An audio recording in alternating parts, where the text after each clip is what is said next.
राजीव एक 30 साल का नौजवान लड़का, लेकिन उसे देखकर आपको कभी ऐसा महसूस नहीं होगा कि वो जवान है, क्योंकि ऑफिस की थकान और ईएमआई पर लिया गया मकान उसे हर समय टेंशन देते रहते हैं। अभी 4 साल पहले ही तो उसकी जॉब लगी थी। उसके पापा ने भी अपना सारा प्रोविडेंट फंड राजीव और उसके भाई को एक अच्छे कॉलेज से इंजीनियरिंग करवाने में लगा दिया था। अब तो पापा के पास भी कुछ नहीं था कि वो मदद मांग सके, पर इतनी क्या जल्दी थी राजीव को घर लेने की।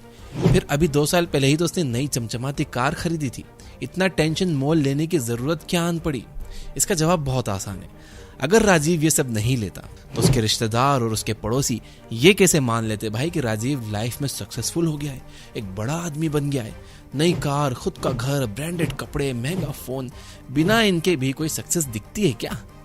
1 लाख की सैलरी में से 30,000 घर की और 12,000 कार की ईएमआई पे करने पर और अपनी जरूरतों पर खर्च करने के बाद जैसे तैसे 20,000 तो वो बचा ही लेता था। इसी दौरान राजीव के पेरेंट्स ने उसकी शादी तय कर दी। अब भाई बेटा इंजीनियर, पापा सरकारी नौकरी से रिटायर, तो शादी तो धूमधाम से ही होनी चाहिए। और फिर पिछले साल पड़ोस वाले शर्मा जी ने बिजली विभाग में क्लर्क होकर भी अपने बेटे की शादी पर 15 लाख रुपए लगाए थे। तो राजीव के पापा तो ऊंची पोस्ट पर थे, तो 20 से 25 लाख से कम की शादी कैसे कर सकते हैं? पापा की इज्जत बचाए रखने के लिए राजीव ने 10 लाख का पर्सनल लोन ले लिया। अब क्या था, ईएमआई बढ़ के 55,000 हो गई। फिर शादी हुई, खर्चे बढ़े। इन्हीं खर्चों को पूरा करते करते राजीव 50 साल का हो गया। अब उसका बेटा भी इंजीनियरिंग की पढ़ाई कर रहा था ताकि एक सिक्योर जॉब मिल जाए और ये मिडिल क्लास लेगेसी आगे बढ़ती रहे। तो ये थी राजीव की कहानी। आइए देखते हैं हितेन के घर का माहौल। हितेन पढ़ने में एक एवरेज स्टूडेंट था। उसके पापा की सराफे में सोने चांदी की दुकान थी। अच्छे खासे पैसे थे घर में, लेकिन आज भी हितेन का परिवार अपने पुराने घर में ही रहता है। उसके पापा के पास वही स्विफ्ट डिजायर है जो उन्होंने 4 साल पहले ली थी। हितेन जब भी अपने पापा से बाइक या कार के लिए पैसे मांगता तो वो कहते कि ये कार तेरी ही तो है यार, जब जरूरत पड़े ले जाया कर, और कॉलेज की बस तो आती है ना, क्या जरूरत है कार की। किसी तरह हितेन ने बीबीए पास किया और पापा के साथ दुकान का काम करने लगा। एक दिन उसके दोस्त ने हाईवे पर एक प्रॉपर्टी बताई। हितेन ने अपने पापा से इसके बारे में बात की। उसके पापा को यह इन्वेस्टमेंट आइडिया अच्छा लगा और इस तरह हितेन ने अपनी लाइफ की पहली प्रॉपर्टी ले ली। इस प्रॉपर्टी को रेंट करके धीरे धीरे हितेन ने और भी प्रॉपर्टीज बना ली। लेकिन हितेन आज भी अपने परिवार के साथ उसी पुराने मकान में रहता है। बस अब उसके पास अपनी खुद की एक XUV 700 है। तो दोस्तों, सीन कुछ समझ में आया?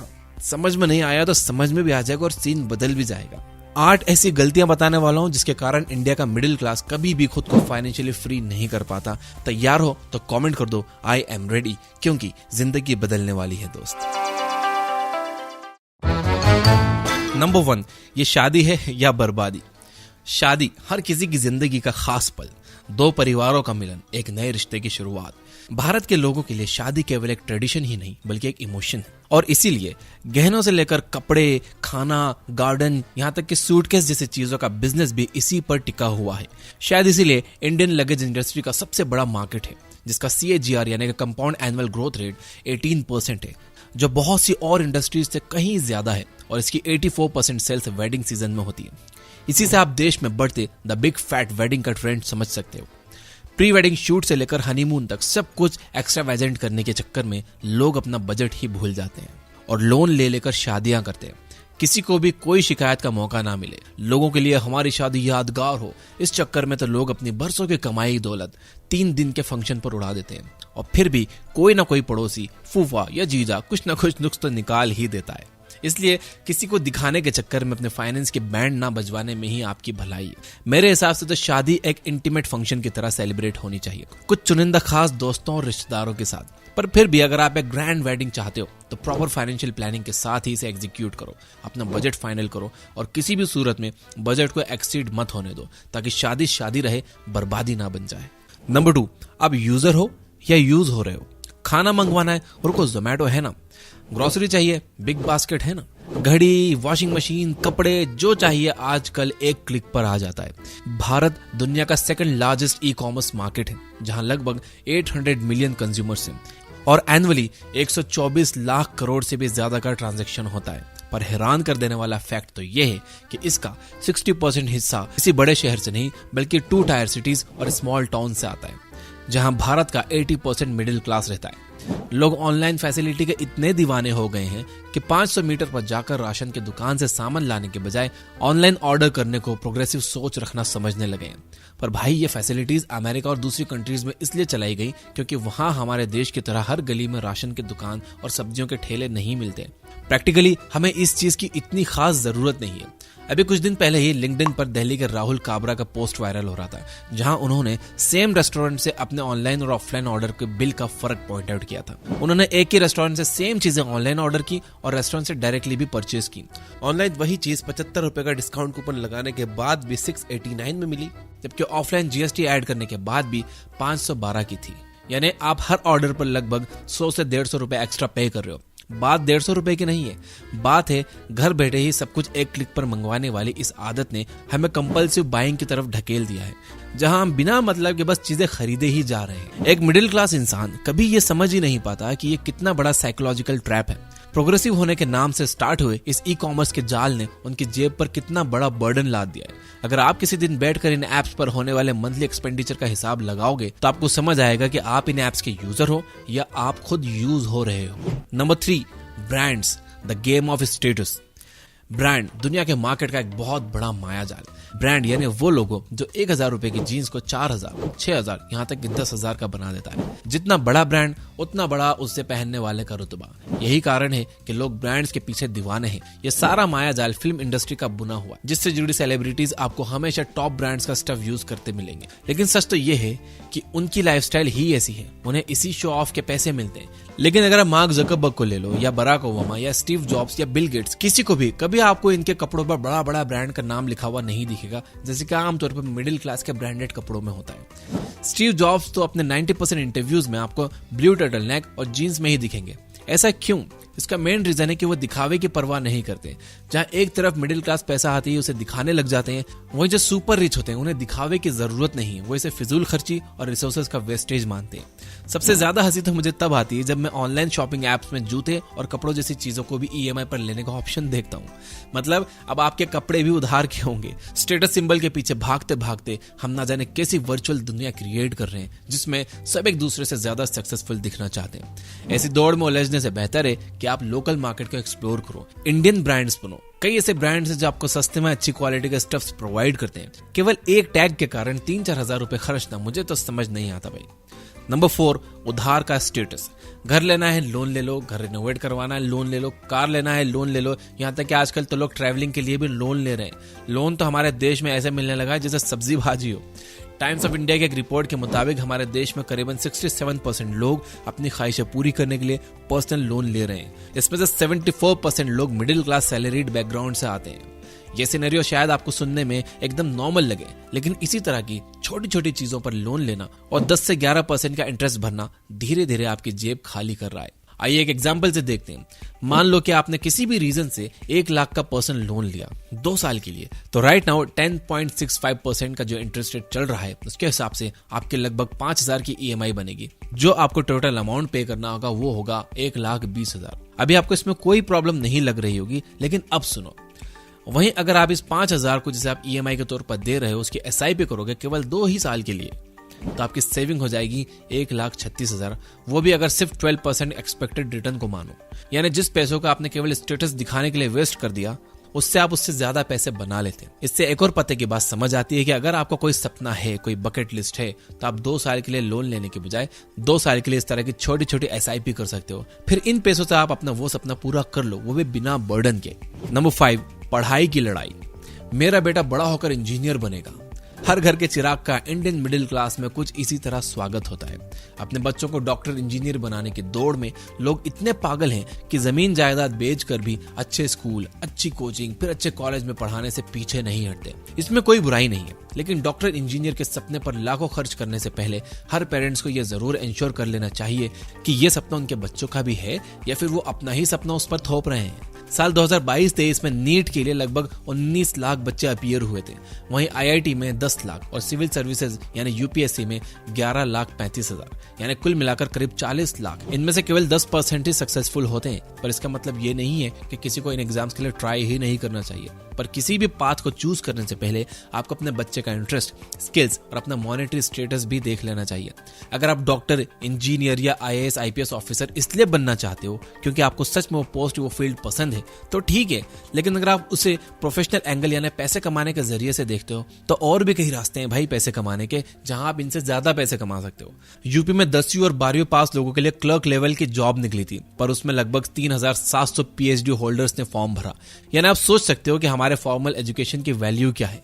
आपकी स्किल्स और कामयाबी एक कागज की डिग्री की मोहताज नहीं। अगर आप कुछ सीखना चाहते हो तो बिना कॉलेज से हाई फाई डिग्री लिए खुद से बुक रीडिंग से भी सीख सकते हो, पॉडकास्ट से सीख सकते हो, लोगों से सीख सकते हो, कोर्सेज से सीख सकते हो। इसे कहते हैं सेल्फ एजुकेशन, और इसमें आपकी मदद करेगा ये बुक ऐप, जहां पर आप हजारों बुक समरीज को पढ़कर उनके वैल्यूएबल लेसन सीख सकते हो, वो भी अपनी लैंग्वेज हिंदी में। द मिंट में छपे एक आर्टिकल के अकॉर्डिंग एक एवरेज फैमिली अपने बच्चे के एजुकेशन पर लगभग 15 से 50 लाख रुपए खर्च करती है, जो कि उसकी लाइफ में सबसे बड़े खर्चों में से एक होता है। थोड़े और अच्छी सैलरी वालों को देखें तो ये खर्चा 1 करोड़ तक भी जाता है। लेकिन सवाल ये उठता है कि क्या ये खर्चा उतनी वैल्यू और स्किल प्रोवाइड करता है?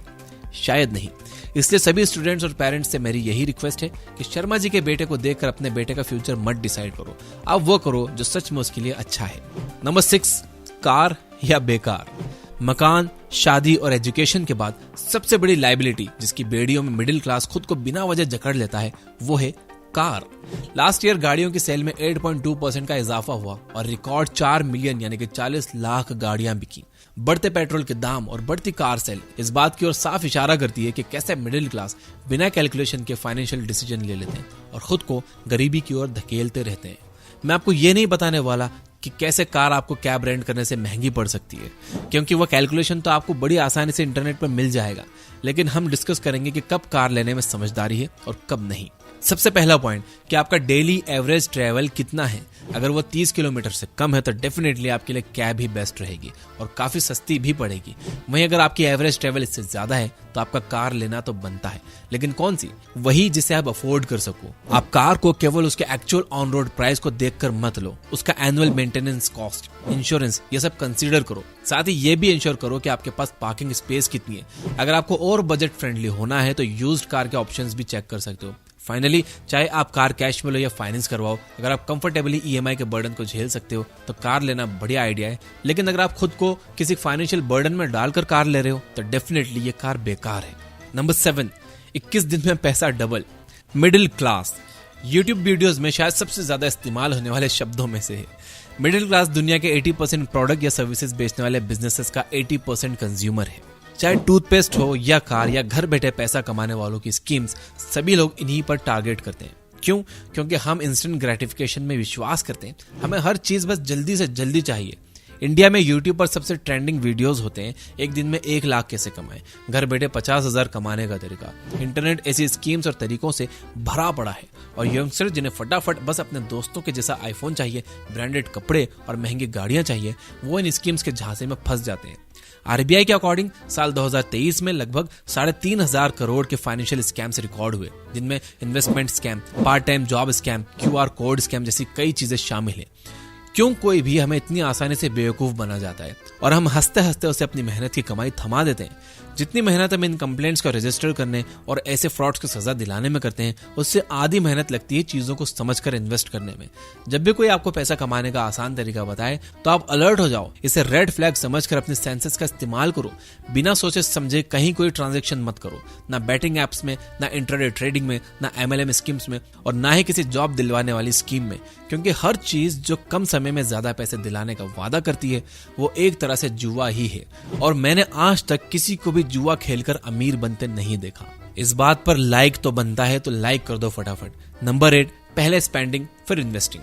अक्सर आपने फिलोसोफर्स को ये कहते हुए सुना है कि rich is becoming rich and poor is becoming poor, लेकिन ये कोई नहीं बताता कि ऐसा क्यों है। सभी लोग दुनिया को आधा सच परोसकर सनसनी और नफरत पैदा करवाते हैं। अमीर गरीब से नफरत करने लगता है और गरीब अमीरों को चोर समझने लगते हैं। हमारी मेंटालिटी इतनी बायस्ड हो गई है कि हम किसी अमीर को देखकर यही सोचते हैं कि इसने कुछ गलत काम करके ही पैसा बनाया होगा, जबकि सिक्के का दूसरा पहलू यह है कि rich is becoming rich by spending like a poor and investing like a greedy, while poor is becoming more poor by spending to look like rich and investing nothing at all। यानी हम middle class बस अमीर दिखने के लिए खर्चा करते हैं और अमीर लोग अमीर होने के लिए इन्वेस्ट करते हैं। मेरा एक फ्रेंड था काफी अमीर, उसके पापा सक्सेसफुल बिजनेसमैन थे। वो हमेशा कहते थे कि जब तुम 90 रुपए इन्वेस्ट कर लो तो 10 रुपए अपने डिजायर्स पर खर्च करना। पर हम क्या करते हैं, 90 रुपए खर्च करने के बाद 10 रुपए बच गए तो इन्वेस्ट करने की सोचते हैं। यही सबसे बड़ी प्रॉब्लम है मिडिल क्लास की। हमारे लिए इन्वेस्टमेंट एक ऑप्शन है और अमीरों के लिए नीड। इसी इन्वेस्टमेंट का फल उन्हें पीढ़ी दर पीढ़ी मिलता जाता है और मिडिल क्लास बस खुद को एक वर्चुअल सक्सेस की दुनिया में उलझा कर रखते हैं और अमीर दिखने की चाह में गरीब होने की राह पर निकल पड़ते हैं। और अब एक प्रो टिप, जब भी आपका कुछ खरीदने का मन चाहे वो ब्रांडेड जीन्स हो या लेटेस्ट आईफोन या फिर कार या घर, इन 2 रूल्स को फॉलो जरूर करना। Number 1, the 24 hour rule. जो भी खरीदने के लिए आपका मन आपको कह रहा है तो बस खरीदने से पहले 24 घंटे यानी 1 दिन रुको। सबसे पहले उस चीज के वो 5 काम लिखो जो आप उससे कर सकते हो। फिर दूसरे कॉलम में उन कामों को क्या आप किसी और तरीके से पूरा कर सकते हो, उन ऑप्शंस को लिखो।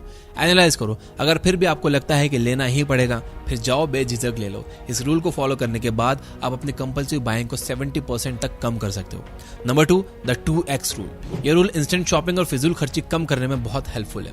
आपको कुछ भी लेते समय बस इतना याद रखना है कि जो भी आप चीज ले रहे हो क्या आप उसे 2 बार लेना अफोर्ड कर सकते हो। यानी अगर आप 1 लाख का आईफोन ले रहे हो तो आपके पास 2 लाख बिना चेहरे पर शिकन आए खर्च करने की हैसियत होनी चाहिए। EMI पर लिया तो क्या लिया। तो कुल मिलाकर बात इतनी सी है कि आज जो मन में है वो कर लेते हैं, कल किसने देखा। ये लाइन केवल मिडिल क्लास को उलझाए रखने के लिए बनाई गई है ताकि मिडिल क्लास इमोशनल होकर अपनी औकात से ज्यादा खर्च करता रहे और लोन देने वालों की और पैसा डबल करने वालों की दुकानें चलती रहें। लेकिन ये फैसला आपको लेना है कि आप क्या चाहते हो। आज के ऐशो आराम के चक्कर में जिंदगी भर खुद को मिडिल क्लास की बेड़ियों में जकड़े रखना चाहते हो या आज थोड़ी सी सूझबूझ से फाइनेंशियल इंडिपेंडेंस पाना चाहते हो।